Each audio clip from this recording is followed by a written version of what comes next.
मेरा अफसाना चैनल पर आप सभी का स्वागत है। यूं तो रवि और प्रेरणा की शादी अरेंज मैरिज थी, मगर सच यही था कि दोनों एक दूसरे को शादी से 3 साल पहले से जानते थे और एक दूसरे को पसंद भी करते थे। दिल में एक दूसरे को जगह दी तो फिर कोई दिल में नहीं आया। दुनिया एक दूसरे को दिल में ही बसा ली थी सदा के लिए। सबके लिए एक सही वक्त आता है और इन दोनों के जीवन में भी वह खूबसूरत वक्त आ गया जब माता पिता समाज ने इन्हें पति पत्नी के बंधन में बांध दिया। जीवन आगे बढ़ा और प्यार भी। रवि और प्रेरणा के बीच हर तरह की बात होती। अमूमन पति पत्नी बनने के बाद ज़्यादातर जोड़ों के बीच में बहुत सारी बातें ख़त्म हो जाती हैं, मसलन हंसी मजाक आदि। मगर इनके बीच सब कुछ पहले जैसा था। हंसी मजाक, ठिठोली, वाद विवाद, एक दूसरे की टांग खिंचाई, एक दूसरे की ख़ास बातों में सलाह लेना देना, साथ घूमना फिरना, एक ही प्लेट में खाना खाना, एक दूसरे का इंतज़ार करना आदि सब कुछ बहुत प्यारा था। रवि और प्रेरणा के बीच में ऐसा नहीं था कि रवि और प्रेरणा के झगड़े नहीं होते हों। होते थे, मगर वैसे ही जैसे दोस्त लड़ते झगड़ते हैं, मुंह फुलाते हैं। आखिर में वही होता, चलो छोड़ो ना यार, जाने दो ना, सॉरी बाबा, माफ़ कर दो ना, गलती हो गई। दोनों एक दूसरे को गले लगा लेते। रवि और प्रेरणा की छोटी सी प्यारी सी गृहस्थी थी। शादी को 6 साल हो गए थे। अनंत 2 साल का हो गया था। अब एक और मेहमान बस 4-5 महीने में आने वाला था। जीवन की बगिया महक रही थी। रवि प्रेरणा का बहुत ख्याल रखता था। प्रेरणा ने भी जीवन के हर पल में रवि को हद से ज़्यादा प्यार किया। शादी के 6 साल बाद यूं लगता जैसे अब भी दोनों प्यार में हैं और जल्द से जल्द एक दूसरे के जीवन साथी बनना चाहते हों। रिश्तेदारों और करीबी दोस्तों के अलावा शायद ही कोई समझ पाता था कि दोनों पति पत्नी हैं। हाँ, अनंत के कारण भले ही अंदाज लगा लेते थे, वरना नहीं। अब सब कुछ अच्छा चल रहा था, कहीं कोई कमी न थी। फिर भी जाने क्यों कभी कभी प्रेरणा उदास हो जाती। रवि शायद ही कभी उसके उदास पल को देख पाता, और कभी दिख भी जाते तो प्रेरणा कहती, कुछ नहीं, यूं ही। प्रेम चीज़ ही ऐसी है जो खुद का त्याग कर दूसरे को खुश रखने की कला सिखा ही देती है। मगर इन सब बातों के बीच एक ऐसी बात थी, एक ऐसी आदत रवि की, जिसे प्रेरणा कभी दिल से स्वीकार नहीं कर सकी। हालांकि उसने कोशिश बहुत की। उसने कई बार रवि से कहा भी, बहुत मिन्नतें भी की, प्लीज़ इस आदत को छोड़ दो। यह हमारी प्यारी गृहस्थी, हमारे रिश्ते, हमारे अगाध प्रेम के बीच का एक दाग है। कहते कहते अब 6 साल बीतने को थे। रवि ने न जाने उस आदत को खुद नहीं त्यागना चाहा या फिर उससे हुआ ही नहीं, पता नहीं। जबकि कहते हैं कि दुनिया में ज़िंदगी और मौत के अलावा बाकी सब कुछ संभव है। महान गायिका लता जी का यह गाना सुनकर मन को बहला लेती। हर किसी को मुकम्मल जहां नहीं मिलता, कभी ज़मीं तो कभी आसमां नहीं मिलता। नन्हे मेहमान के आगमन में बस 2 महीने की देरी थी। रवि जल्दी घर आता, प्रेरणा को बहुत प्यार देता। अनंत भी खुश होता था, क्योंकि उसे बताया गया, मम्मी तुम्हारे लिए जल्दी एक बहुत ही सुंदर गुड्डा या गुड़िया लाने जाएगी, जो तुम्हारे साथ खेलेगी, दौड़ेगी भी और बातें भी करेगी। अनंत को गोद में लिए रवि प्रेरणा के साथ बैठ घंटों दुनिया जहान की बातें करता। प्रेरणा हर वक्त खुश थी, पर कभी कभी अनायास पूछ बैठती, रवि तुम सच में अपनी आदत नहीं छोड़ सकते? रवि उसके हाथ थाम फिर वही बात दोहरा देता जो पिछले 6 सालों से कहता आ रहा था, बस 2-4 दिन दे दो मुझे। सच कहता हूँ, इस बार पक्का तुम्हें शिकायत का मौका नहीं दूंगा। प्रेरणा कसक भरी मुस्कान के साथ सिर हिला देती, ओके प्लीज़, इस बार ज़रूर।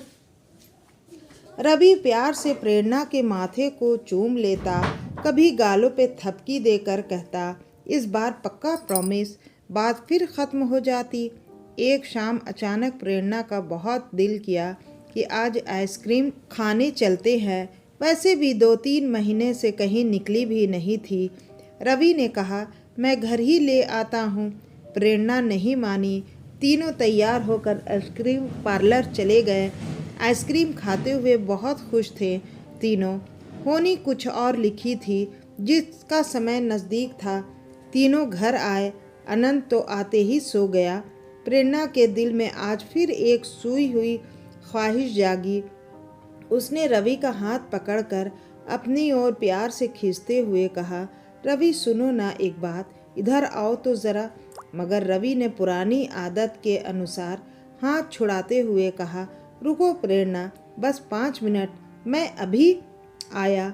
और फिर बालकनी में चला गया और सिगरेट पीने लगा। अचानक प्रेरणा की तेज चीख सुनकर रवि दौड़ा। प्रेरणा बाथरूम में लहूलुहान पड़ी थी। अब बस उसकी आंखें कुछ कह रही थी, पर उसके मुंह से कोई आवाज़ नहीं निकल रही थी। रवि के प्राण ही सूख चले। उसने बिना देर किए एम्बुलेंस बुलाई और प्रेरणा को कुछ ही पलों में हॉस्पिटल पहुंचा गया। तत्काल इलाज शुरू हुआ। रवि अब तक अपने माता पिता, प्रेरणा के घर वालों को भी खबर कर चुका था। सभी आ गए। सभी प्रेरणा के लिए चिंतित और दुखी थे। इधर अनंत घर में अकेला था। सिर्फ नौकरों के भरोसे छोटा बच्चा नहीं रह सकता, इसलिए रवि की मां को घर जाना पड़ा। इधर डॉक्टर प्रेरणा की कंडीशन को अब भी खतरे में बता रहे थे। बच्चा पेट में ख़त्म हो गया था। ऑपरेशन कर दिया गया।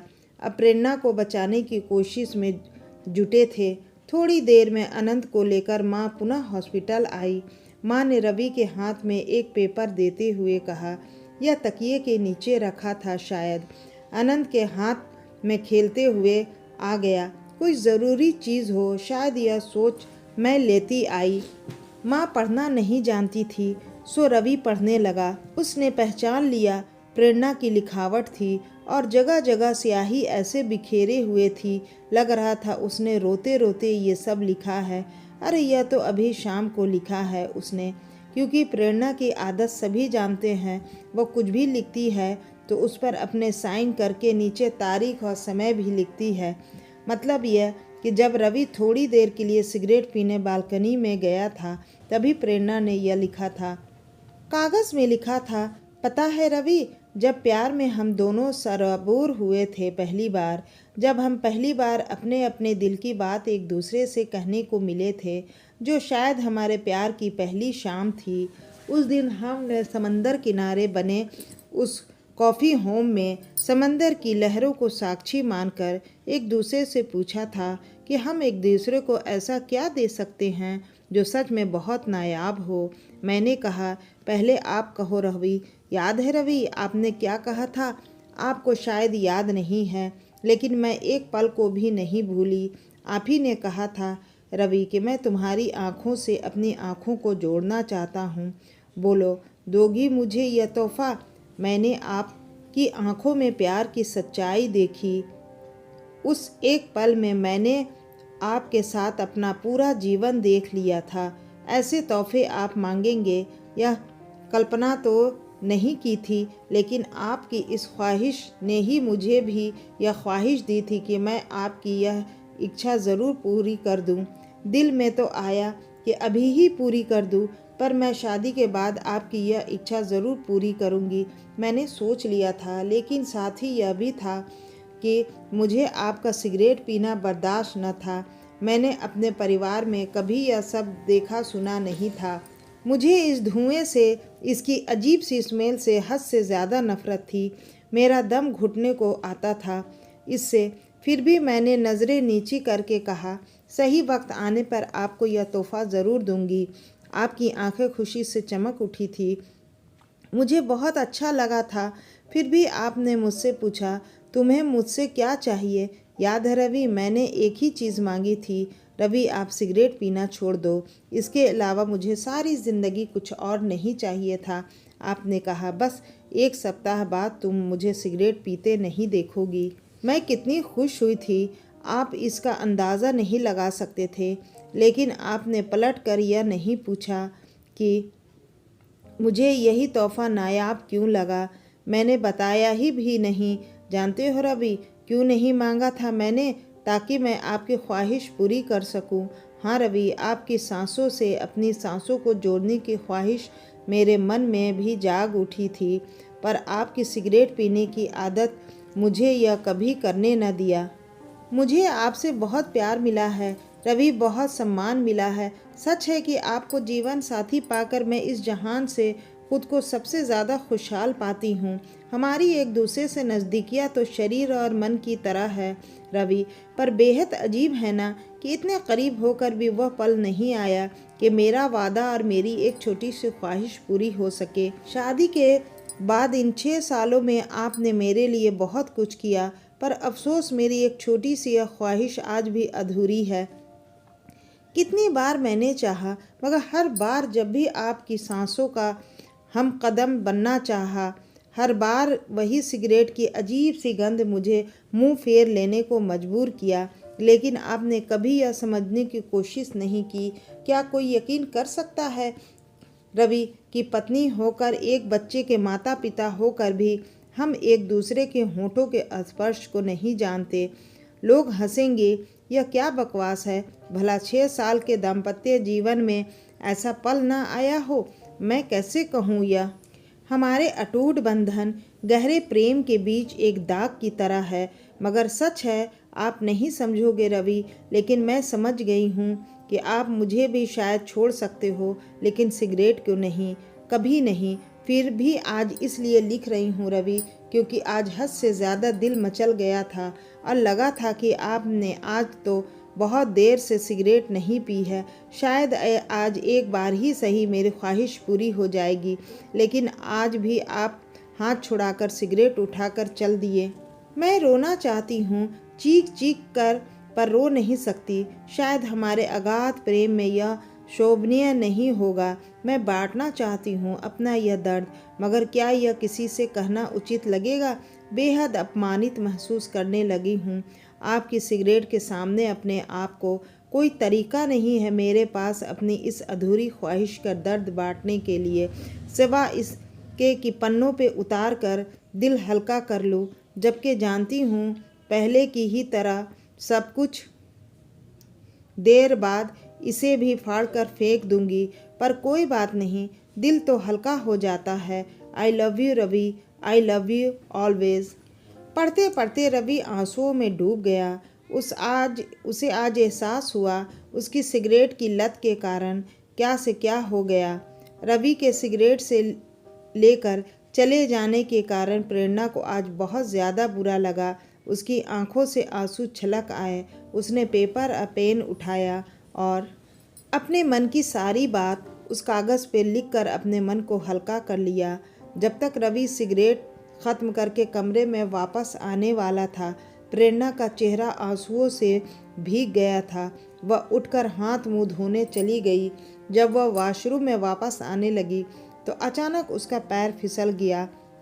यह उसकी संतप्त मन की मंशा थी, या प्रेगनेंसी के कारण उसे चक्कर आया गया होगा। फिर उसके जीवन की इतनी ही अवधि तय थी, यह तो कुदरत को ही पता था, या फिर प्रेरणा को।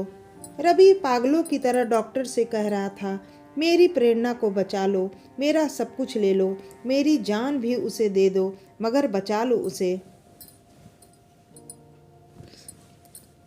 मगर यह नहीं हो सका। 8 घंटे के अथक प्रयास के बाद डॉक्टर ने आकर कहा, हमने बहुत कोशिश की, लेकिन हम हार गए।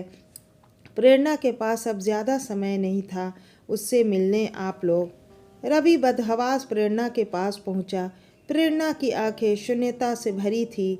रवि ने उसका हाथ थामा और पागलों की तरह कहने लगा, प्रेरणा मुझे छोड़कर मत जाओ, मत जाओ प्रेरणा, मैं तुम्हारी हर बात मान लूँगा। आज से, अभी से, अब नहीं टालूँगा, 1 सेकेंड भी नहीं, बस मत जाओ, मत जाओ मुझे छोड़कर।